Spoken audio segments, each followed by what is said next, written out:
I think my favorite part about having technology in the classroom is that when you're in a group, you don't have to work together and like sit beside each other. The device I like to use in class is my phone because it's actually easier, and when you type it's actually easier for me and I can bring it anywhere I want. I like to listen to music during class because everyone is usually loud and kind of helps me focus a little better. The computers because it's easy access to what you're working on and it's always automatically saved.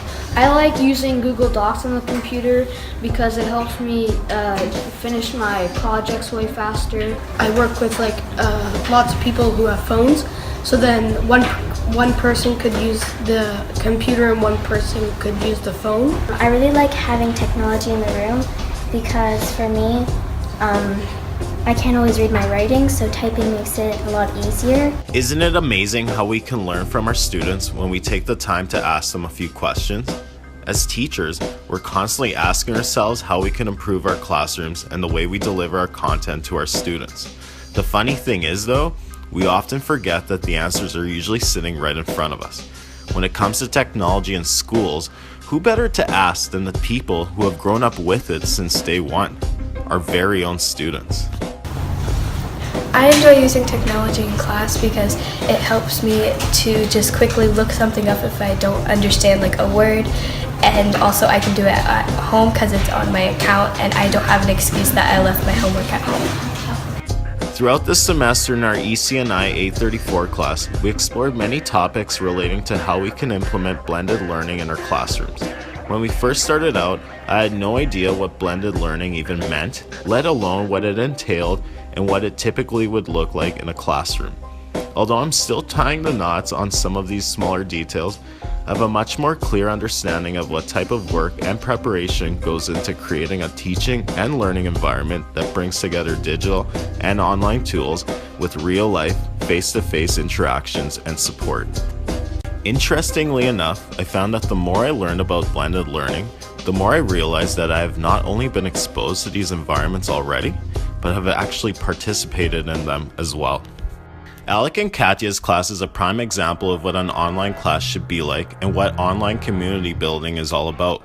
Whether we're having class discussions, breakout sessions, and chatting away on Zoom, or we're using closed and open forums such as Google Plus and Twitter to ask each other questions. The community we've established in these classes has shown me just how effective blended learning environments can be for learners if we put the time and effort into making it as user-friendly, interactive, and meaningful as possible. So what exactly did we learn in ECI834 this semester that really stuck with me? First of all, I finally figured out what LMSs are. Learning Management Systems, or LMSs for short, are software applications that help administer, document, track, report, and deliver educational courses or training programs to students. These platforms help teachers develop, organize, and put together online courses for their classes.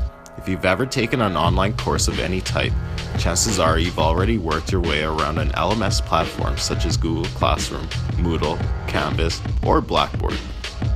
After planning our course prototypes using an LMS platform of our choice, I learned a lot about how to put together an online course using these types of tools.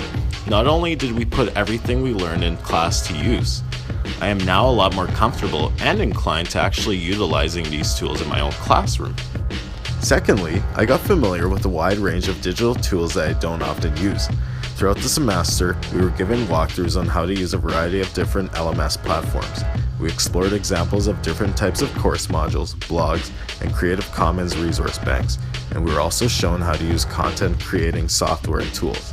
Learning how to bring all these great things together encouraged me to start creating a lot more of my own digital artifacts for my classes. Whether I'm making a quick video for a lesson or whipping up a whiteboard drawing for a time-lapse clip, I've definitely found a fun way to bring my love of illustrating and art to the classroom. I like blogging because I can share my interests and things that I do outside of school and not just the things that I do inside of school. What I've learned the most from the projects we've done in ECI834 is that students are a lot more receptive when the content being presented to them in the course reflects upon their interests, their capacities, and their needs. I've come to learn that blended learning classes are incredible for the fact that they can be designed in ways that allow flexibility for the learner to interact with the course content however way they please. Students learn, work, and explore at their own pace and are held more accountable for their own progress. Over the past year, I've started to involve my students in some of my projects for university. Through my own experimentation, I found that not only have I learned how to incorporate a variety of different techniques to present information in dynamic ways, my students have begun doing so the same. By involving my students in my own learning process, they've become a lot more interested in wanting to learn how to create their own digital artifacts for their class projects.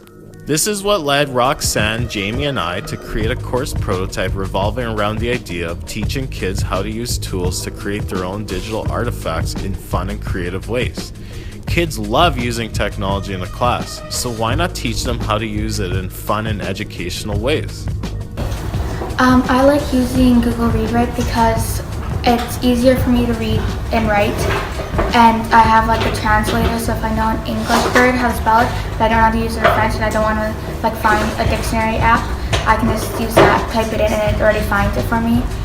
And I have like picture dictionary, so like it shows me pictures of the word and like what it means. And I also like using the predictor because it predicts words and it makes those like stories sound better. And I also like using it because I also like using the speaker thing because I can start telling stories and it'll like copy what I say. One of the biggest things I learned this semester is that you should always ask your students what works best for them and why.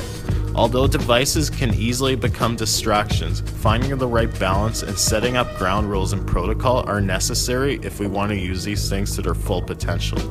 These tools should be enhancing and facilitating learning, which is why devices should always be used with a meaningful and educational purpose in mind.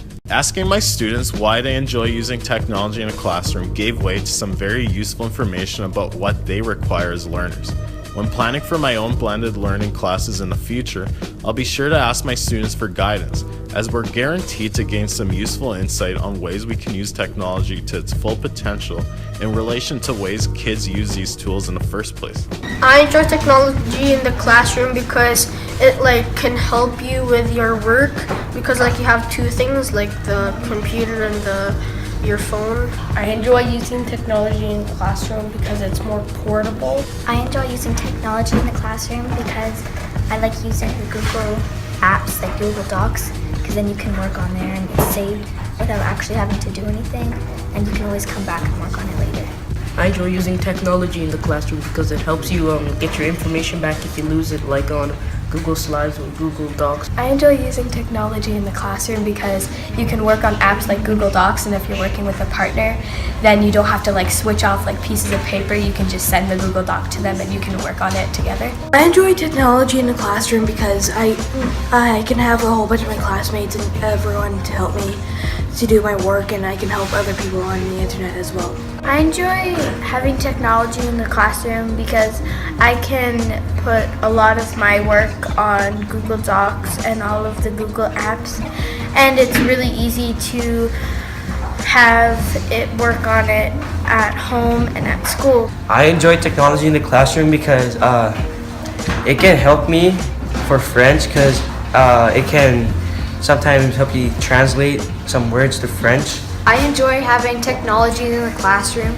because it helps me get research faster. Instead of having to look in a book, I can just look in the internet. As I start to plan ahead for the upcoming school year, there's no question of a doubt that I'll be implementing elements of blended learning into my classroom.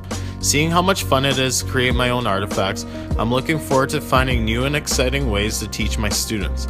I'll also be keeping in mind all of the helpful and insightful things my very own students have taught me about how they view technology at school and in their lives. It's been an absolute pleasure learning with and from all of you this semester. I've taken away a lot of very useful knowledge from this learning experience, and I can only hope that I was also able to offer the same to you. Thanks for watching, everyone, and don't forget to keep creating and keep having fun. Yours truly, Dre. Let them